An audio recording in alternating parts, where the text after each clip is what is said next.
Welcome to our channel teach together. आज हम English start कर रहे हैं और ये आपका जो इंग्लिश है डीएलएड फर्स्ट ईयर है एंड पेपर 7 होगा। आई थिंक किसी और स्टेट का कुछ और पेपर भी हो सकता है। जनरली हरियाणा का ये पेपर 7 है। आज हम सेकंड यूनिट कर रहे हैं। सेकंड यूनिट से मेरा मतलब है कि आपका ये जो चैप्टर नेम है ये लिसनिंग एंड स्पीकिंग स्किल। ठीक, लिसनिंग एंड स्पीकिंग या लिसनिंग एंड स्पीकिंग स्किल भी हो सकता है और किसी और के चैप्टर में। वैसे लिसनिंग एंड स्पीकिंग ही है। तो यहाँ पर बड़ा प्यारा क्वेश्चन हम ले रहे हैं जो हमारा फर्स्ट क्वेश्चन है। आप जैसे कि देख रहे हैं क्वेश्चन मैंने यहाँ राइट डाउन किया हुआ है। क्वेश्चन में आप देख सकते हैं कि लिखा है what is listening with comprehension, what are the aim and principle of teaching listening.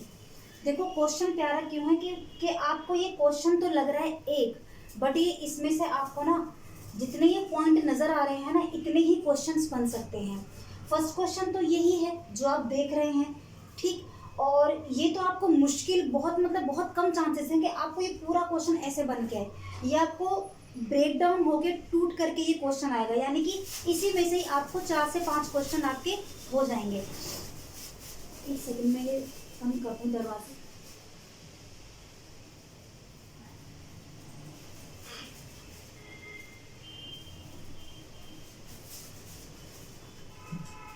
हाँ जी, वेलकम अगेन। बड़ी तूफानी भरी हवाएं चल रही हैं, आवाज़ क्लियर नहीं आएगी आप लोगों को। तो देखो अभी जो हम क्वेश्चन डिस्कस करेंगे ना, इसमें आप देखना कि आपको कई सारे क्वेश्चंस मिलेंगे और आप बड़ी समझदारी से इनको अटेम्प्ट करना। ठीक है, तो देखो शुरुआत करते हैं। और एक चीज़ और देखो, मैं पूरा नहीं लिखवाऊंगी, मैं आपको यहाँ से बोलूँगी। ठीक है, और अगर आप और मैं आपको to the point and to the word मैं आपको उसका हिंदी ट्रांसलेट करके बताऊँगी। तो अगर किसी की इंग्लिश कमज़ोर है तो जैसा मैं बोल रही हूँ आप उसको ऐसा ही लिख लेना। ठीक, अगर स्पेलिंग मिस्टेक कुछ हो, कोई भी दिक्कत हो तो आप मेरे को कमेंट बॉक्स में बताना। इसका आंसर मैं आपको हैंड टू हैंड देने की कोशिश करूँगी। जो स्पेलिंग एरर से या फिर आपकी स्पेलिंग से लेकर कोई रिलेटेड क्वेश्चन होगा।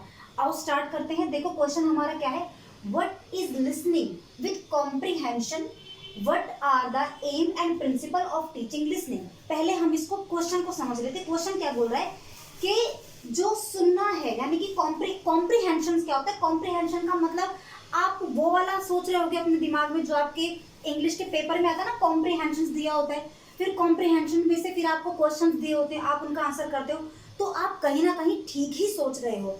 देखो यहाँ पर इसका मतलब क्या आ जा रहा है कि जब आप मुझे जैसे सुन रहे हो, आप क्या कर रहे हो, आप भी तो लिसनिंग कर रहे हो ना। तो ये लिसन किस, और ये मैं क्या बोल रही हूँ, एक तरीके से कॉम्प्रिहेंशन, ये आप पढ़ रहे हो, वो भी एक बातचीत ही होती है जिसको आप सुन रहे हो या लिख रहे हो। लेकिन यहाँ पर क्या बात हो रही है, ये रीडिंग कॉम्प्रिहेंशन नहीं है, ये लिसनिंग कॉम्प्रिहेंशन है, जिसको आप अभी फिलहाल रिसेंटली जो सुन रहे हो। तो ये क्या है, what is listening with comprehension, what are the aim, के इसके एम क्या है, यानी कि इसके उद्देश्य क्या है, हम किसी को क्यों सुनते हैं। तो जब आप इसका हिंदी मीनिंग सुन रहे हो ना तो आपको बहुत इजीली से आप आंसर कर देंगे। और अगर आप हिंदी में इसका आंसर बना पा रहे हैं तो ऑब्वियसली आप इसको इंग्लिश में भी समझ पाएंगे। एंड प्रिंसिपल, और इसके प्रिंसिपल क्या है, यानी कि सिद्धांत क्या है, और इसके प्रिंसिपल ऑफ टीचिंग लिसनिंग। हाँ, तो एक बार फिर से बोलते हैं, what is listening with comprehension, यानी कि कॉम्प्रिहेंशन के साथ सुनना क्या है और इसके एम क्या है, और लिसनिंग के लिसनिंग के प्रिंसिपल्स क्या है। ठीक है, बेसिकली ये आपके क्वेश्चंस हो गए। अब इसका थोड़ा सा इंट्रोडक्शन करते हैं, क्योंकि सम टाइम आपको सिर्फ और सिर्फ ये भी तो क्वेश्चन आ जाएगा ना कि what is listening with comprehension. तो अगर इतना क्वेश्चन आता है तो आप क्या लिखेंगे, तो उस चीज को मैंने ऐसे इंट्रोडक्शन में डाल दिया है। लेकिन अगर ऐसे क्वेश्चन आएगा पूरा 8 नंबर का आ जाएगा, 10 नंबर का आ जाएगा, तो आप इंट्रोडक्शन के साथ ये बाकी भी लिखेंगे। जितना आपसे हो सके 8 नंबर वाले में उतना करना। ठीक है, और आप कर लेंगे, बहुत ईजी कर जाएंगे आप। तो देखो इसको लिखना ध्यान से। अब देखो मैं क्या बोलती हूँ, listening skill is the counterpart of speech. ठीक है, काउंटर यानी कि COUNTER, listening skills is the counterpart of speech, full stop. There is no meaning of a speech without listening, full stop. The listening skill is related to auditory sense, comma. The speaking skill is related to lingual sense, full stop, both are irrelated, both are interrelated, both are interrelated, interrelated,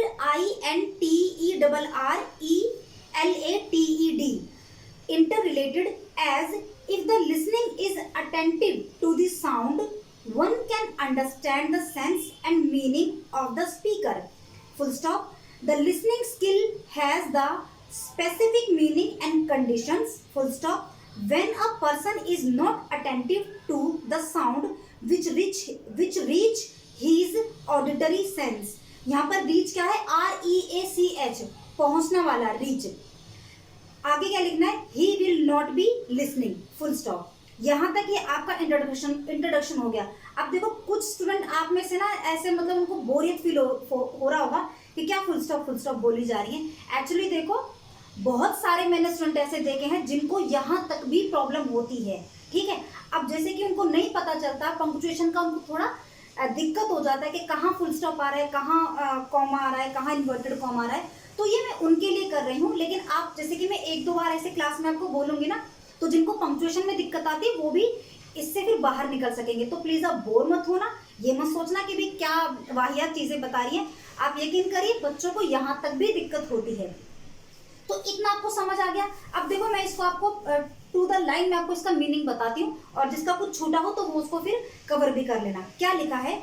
listening skill is the counterpart of speech. यानी कि जो listening की जो skill होती है, skill जो होते हैं ना, हमारी आपके अलग अलग स्किल्स होती हैं, सुनने की, बोलने की. ठीक है. तो वो स्किल, तो जो लिसनिंग स्किल है यानी कि सुनने की जो स्किल है, वो भाषा का एक बहुत बहुत बड़ा पार्ट है.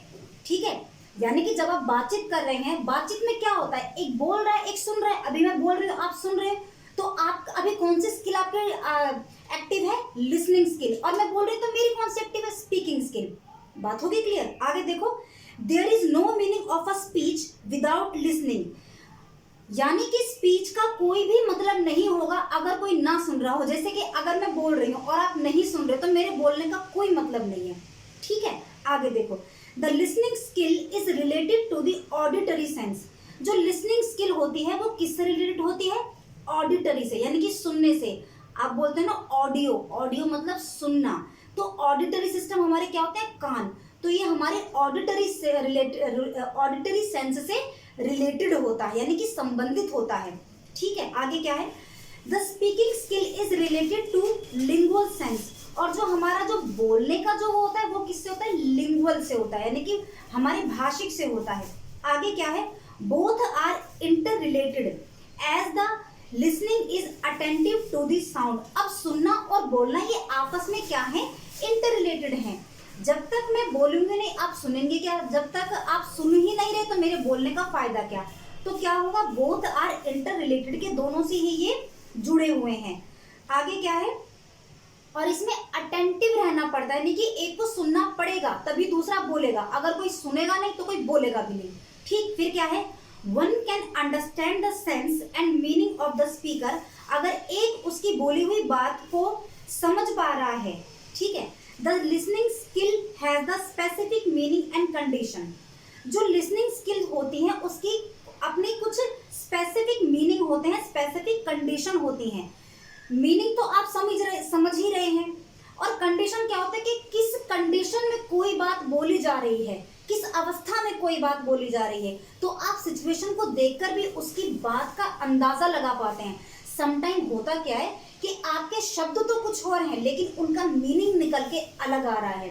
जैसे कि मान लो कि आप किसी का मजाक उड़ा रहे हैं, तो आपने उसके ऊपर वो है तो कुछ और आपने बोला कुछ और. ठीक है. या फिर समझ रहे ना कि मतलब हम कह तो कुछ और नहीं, मतलब शब्दों में तो उसका मतलब, क्योंकि अभी मुझे कोई ना वो एग्जाम्पल आ नहीं रहा है और कोई नेगेटिव एग्जाम्पल मैं लेना नहीं चाहती. मतलब कि होता क्या है कि आपको शब्दों का जो चयन है ना, जो अपने वर्ड चूज किए हैं वो है तो कुछ और लेकिन उसका मतलब कुछ और होता है. लेकिन जिसके ऊपर वो बात कही जा रही है ना वो समझ जाता है कि मेरे ऊपर टोन्ड लाइक मारा जा रहा है. ठीक है. तो ये क्या है? ये हुआ आपका किस बात से? The listening skill has a specific meaning and condition, के कंडीशन के हिसाब से भी आपको पता लगेगा। When a person is not attentive, अगर कोई पर्सन सुन ही नहीं रहा है, अटेंटिव ही नहीं है, the sound which reach his auditory sense, और वो साउंड उसके ऑडिटरी सेंस तक जा ही नहीं रहे हैं, वो सुन ही नहीं रहा है, तो क्या होगा, he will not be listening, तो वो सुन ही नहीं रहा है। यानी कि या फिर आप इसको ऐसे भी समझ सकते हो कि अगर उसका ऑडिटरी सिस्टम में कुछ गड़बड़ है या फिर उसका ध्यान नहीं है, अटेंटिव नहीं है, तो फिर बोलने का कुछ मतलब नहीं बनता। तो ये क्या हुआ, what is listening with a comprehension, ये इतने का आंसर हुआ। और पूरा करोगे तो इंट्रोडक्शन हुआ। अब आगे आ जाओ, condition necessary for listening skill, यानी कि वो कौन कौन सी कंडीशन है, नेसेसरी यानी कि जरूरी, वो कौन कौन सी नेसेसरी कंडीशन है जिसमें आप अपनी लिसनिंग स्किल को दिखाते हो। तो यहां पर मैं कुछ पॉइंट बोलूंगी, ये आपकी हेडिंग की तरह काम करेगा।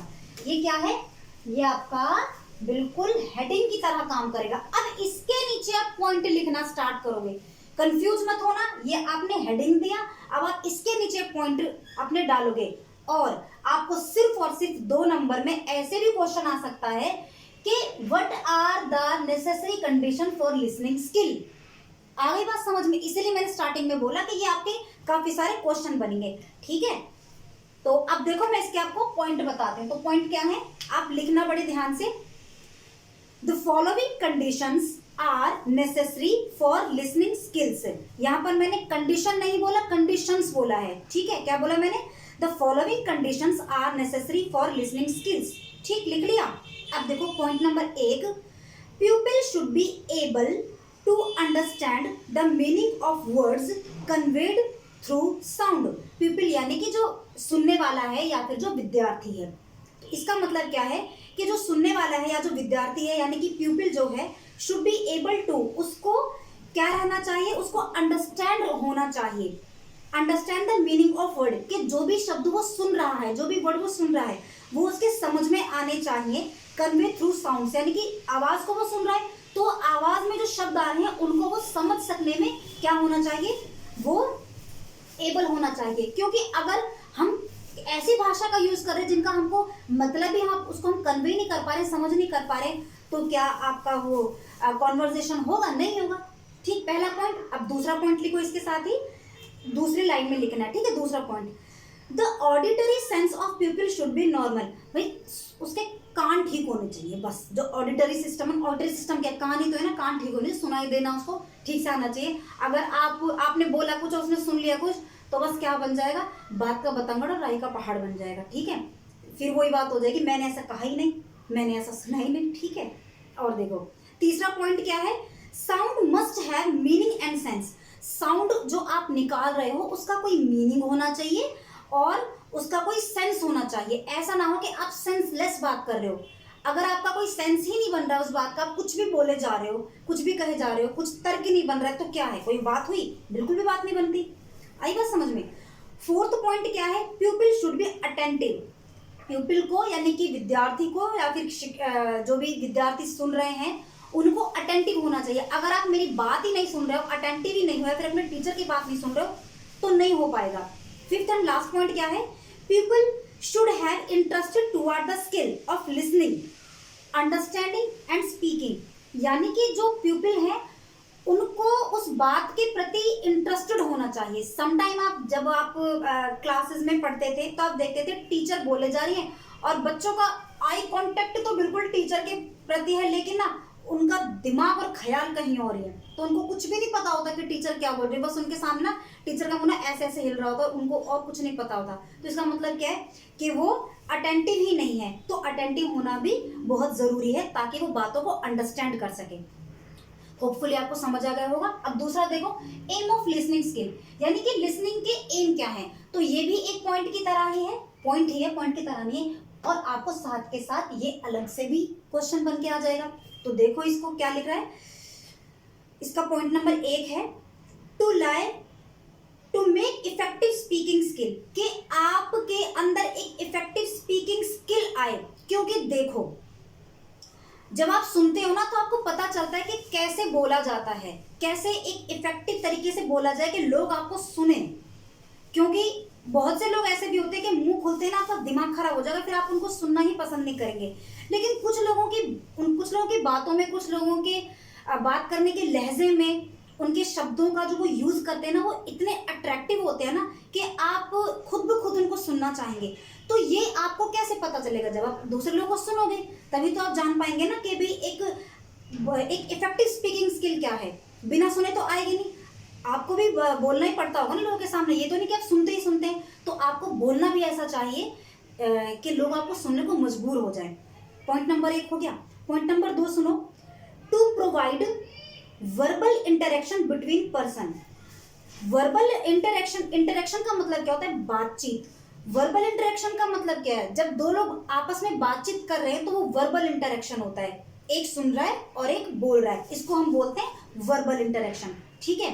तो जब तक आप किसी को सुनते नहीं है तो आप उसकी बात का जवाब भी क्या देंगे? ठीक है। तो ये जरूरी चीज है कि जब लिसनिंग स्किल चल रही है तो उसमें क्या होना चाहिए? एक वर्बल इंटरेक्शन होना बहुत जरूरी होता है, जिसमें कि एक इंसान का सुनना और एक इंसान का बोलना कंपल्सरी है। नेक्स्ट पॉइंट इसका लिखो, third point, to develop understanding of concept, ideas, fact etcetera. जब तक आप सुनेंगे नहीं तो आपको कैसे पता चलेगा कि क्या कॉन्सेप्ट है, क्या आइडिया है, क्या फैक्ट है? ये सारी चीजें आपको सुन के ही तो पता चलेंगे ना। जब आप सपोज करो कि आप कहीं जा रहे हैं, आप रास्ता भटक गए, आपने किसी से पूछा कि भाई मुझे यहाँ जाना है तो मुझे कैसे जाना पड़ेगा, उस टाइम पे आप बड़े ध्यान से उसकी बात को सुनोगे। तो यहाँ पर आपका एक एम था, एम ऑफ लिसनिंग स्किल, आपका एक एम था, आपका एक उद्देश्य था। ठीक है, आई होप आप समझ रहे होंगे। उसके बाद क्या है? 1 2 3 4, फोर्थ क्या है? To provide basic of educational process. अब देखो, एजुकेशनल प्रोसेस में तो सुनना जरूरी है ही है। अभी हम और आप क्या कर रहे हैं? वही तो कर रहे हैं। तो एजुकेशनल प्रोसेस में भी सुनना बहुत ज्यादा जरूरी होता है। अब जब तक आप देखो, किताबों का ढेर है आपके पास, मैं यहाँ क्यों खड़ी हूँ, आपके टीचर्स यहाँ क्यों खड़े हैं? कि आपको कुछ समझा सकें या फिर आप कुछ समझ सकें। ठीक है, तो वो किसके थ्रू होता है? लिसनिंग स्किल के थ्रू। और ये लिसनिंग स्किल किसके द्वारा की जा रही है? आप लोगों के द्वारा। मैं स्पीकिंग कर रही हूँ, आप लिसनिंग कर रहे हैं। ठीक है, इतनी बात समझ में आ गई। अगला देखो, principal of teaching, principal of teaching listening, यानी कि सुनने के कुछ प्रिंसिपल भी होते हैं। ठीक है, वो क्या है जो कि जरूरी ही है, ये आता है। ठीक है, ये क्वेश्चन बहुत बार पूछा गया है, तो इसको ध्यान से सुनो। प्रिंसिपल ऑफ टीचिंग लिसनिंग लिखिए आप। Sound should be clear, sound clear होना चाहिए। अगर मैं ऐसे फटफट बोल दूं एकदम से, आपको कुछ पता चलेगा? नहीं पता चलेगा। ठीक है, तो साउंड का क्लियर होना बहुत जरूरी है ताकि आप उसको अच्छे से कन्वे कर पाए, अंडरस्टूड हो सके उससे। ऑडिबल विदाउट करेक्ट प्रोनाउंसिएशन, और जब आप उसको सुनो तो उसमें जो प्रोनाउंसिएशन है यानी कि जो उच्चारण है, वो बिल्कुल करेक्ट होना चाहिए। ठीक है, यानी कि अगर आपने सा को शा या शा को सा कर दिया तो दिक्कत हो जाएगी। ठीक है, एक पॉइंट ये हो गया। इसका फिर दूसरा पॉइंट लिखो, preparation is vital, teacher and student need to be prepared for listening. तो इसमें देखो, टीचर और स्टूडेंट की बात हो रही है, तो वो एक दूसरे के लिए तैयार रहने चाहिए। टीचर बोलने के लिए, अच्छा बोलने के लिए, और स्टूडेंट उसको अटेंटिव रूप से सुनने के लिए। ठीक है, ये होना बहुत जरूरी है। अगर एक बोले जा रहा है और एक सुन ही नहीं रहा है तो उसके बोलने का कोई मतलब नहीं है। तो एक अच्छी कॉन्वर्जेशन के लिए, एक अच्छा वर्बल कॉन्वर्जेशन के लिए बहुत जरूरी है कि दोनों पार्टी अटेंटिव हो, एक सुने भी ढंग से और एक बोले भी ढंग से। ठीक, अगला क्या है? अगला आप देखेंगे, नेक्स्ट इसी का पॉइंट है। हाँ, इसका थर्ड पॉइंट क्या है? ये प्रिंसिपल वाले का ही, student should be encourage to response to the content of a listening, not just to language. यानी कि स्टूडेंट को भी अंदर से ना इनकरेज रहना चाहिए, यानी कि सुनने के लिए अटेंटिव होना चाहिए कंटेंट के प्रति। अगर आप सुनने के लिए रेडी नहीं रहेंगे तो नहीं होगा। ठीक है, और आपको रिस्पॉन्स करना पड़ेगा, क्योंकि अगर आप रिस्पॉन्स नहीं करेंगे तो जो बोल रहा है ना उसको भी ऐसा लगेगा कि पता नहीं बात समझ में आई है या नहीं आई है। हो गई बात क्लियर? अगला देखो, ये हो गया ना एम ऑफ लिसनिंग स्किल, ये तो हो गया aim of listening skill, sorry ये दोबारा लिख दिया। ठीक है। तो अब आगे देखो, अब देखो ये थोड़ा सा इसको सुनना, इसमें क्या लिखा है, कुछ सिंपल इंस्ट्रक्शंस होते हैं जिनमें कि आप सुनने की बात करते हैं, ठीक है। तो ये आपको ना कई बार पूछा गया, तो आप इनको सुन लो, बहुत इजी है। सिंपल इंस्ट्रक्शन है, क्लासरूम डिस्कशन है, रेडियो हुआ, पब्लिक अनाउंसमेंट हुआ, और क्या बोलते हैं या का टीवी न्यूज हुआ, टेलीफोनिक कन्वर्सेशन हुआ। तो ये मैं आपको बताती हूँ। इसमें ना आपको मतलब ये बोल सकता है कि उसके क्या क्या टूल्स हैं जब आप लिसनिंग करते हो, तो उसके टूल्स क्या क्या हैं। तो देखो इसको ध्यान से सुनना। Simple instruction, the teacher, simple instruction लिखने के बाद, सिंपल इंस्ट्रक्शन लिखने के बाद आप इसके आगे लिखेंगे, ठीक है। इसके आगे आपको लिखना है जो मैं बोल रही हूँ। The teacher should give simple instruction to the student to develop the listening and speaking skill among the student। यानी कि जब टीचर कुछ बोले तो उसको इस तरीके से इंस्ट्रक्शन देने चाहिए जो इजी हो, जिनको वो सुनने में उनको ज्यादा बड़ा ना लगे, भारी ना लगे, ऐसा ना लगे पता नहीं कैसे शब्दों का यूज कर लिया। तो पहली जिम्मेदारी तो बोलने वाले की या फिर टीचर की ये बनती है कि उसको simple language in the sense कि जो सुन रहा है उसको पहले देख ले कि वो किस लैंग्वेज को और कैसे शब्दों को वो यूज कर सकता है, ठीक है। इसके बाद आगे क्या है, इसको मैं फिर से बोलती हूँ। The teacher should give simple instruction to the student to develop the listening and speaking skills among the student. हो गया। आगे क्या है, आगे मैंने क्या लिखा है यहाँ पर, क्लासरूम डिस्कशन। तो देखो क्लासरूम डिस्कशन में क्या लिखा है, क्लासरूम डिस्कशन लिख के फिर इसके आगे आपको लिखना है, ठीक है। क्या लिखा है, क्या लिखना है, देखो class can be divided into few panels and one panel of experts can be made to sit on dais and any correct topic can be taken for panel discussion. This activity will be helpful for the student to develop their listening and speaking skills. यानी कि इसमें क्या बोला है कि classroom को ना दो पार्ट में डिवाइड कर दो या फिर कुछ पार्ट्स में डिवाइड कर दो। फिर टीचर को क्या चाहिए कि वो उनमें बोले और उनको टॉपिक दे दिया जाए कि चलो भाई तुम लोगों को ये टॉपिक दिया गया है और अब इस टॉपिक पर बातचीत करो। इससे क्या होगा कि दोनों जो जो ग्रुप हैं उनका मतलब जितने भी आपने ग्रुप बनाए हैं तो उनका जो स्पीकिंग स्किल होगा और उनका जो लिसनिंग स्किल होगा दोनों का डेवलप होगा, ठीक है। ऐसा करने से एक टीचर ये वाला जो है ना क्लासरूम डिस्कशन, ये एक टीचर के कॉन्टेक्स्ट में पूछा जा सकता है कि भाई अगर टीचर को ये स्किल बच्चों के अंदर जगानी है तो वो क्या कर सकता है। तो ये कर सकता है कि भाई बच्चों को एक ग्रुप में डिवाइड कर दे और फिर उनके अंदर ये स्किल आ जाएगी, ठीक है। आगे क्या है, रेडियो, पब्लिक अनाउंसमेंट करते हैं। पहले पब्लिक अनाउंसमेंट में क्या लिखा है, the student should be aware of public announcement. तो ये तो समझ गए कि स्टूडेंट को अवेयर रहना चाहिए पब्लिक अनाउंसमेंट से। The student should be given opportunities to speak on public announcement. और स्टूडेंट को ना ये मौका, अपॉर्चुनिटीज यानी कि मौका दिया जाना चाहिए कि वो पब्लिक अनाउंसमेंट करे। पब्लिक अनाउंसमेंट का मतलब देखो, अगर आप स्कूल से लेके चलो ना तो अपने स्कूल डेज को याद करो जब आप स्टेज पर जाकर बहुत से बच्चे होते थे ना वो न्यूज़ सुनाया करते थे या फिर कुछ भी अच्छी बातें सुनाया करते थे, मतलब आज का विचार ऐसे करके। तो वो क्या होता है, वो टीचर्स के द्वारा बच्चों को एक मौका दिया जाता है कि वो भी अनाउंसमेंट करना सीखे। इससे कॉन्फिडेंट आता है, हाउ टू स्पीक, ये एक स्किल आती है उनके अंदर बेसिकली, ठीक है। और क्या है, इसी के साथ ही क्या लिखना है, the student, the activity will have the student to develop listening and speaking skill. इसके बाद ये लिख दिया आपने। उसके बाद क्या है, ये इतना हो गया टेलीफोनिक कन्वर्सेशन। हाँ, टेलीफोनिक कन्वर्सेशन में आपको क्या लिखना है, देखो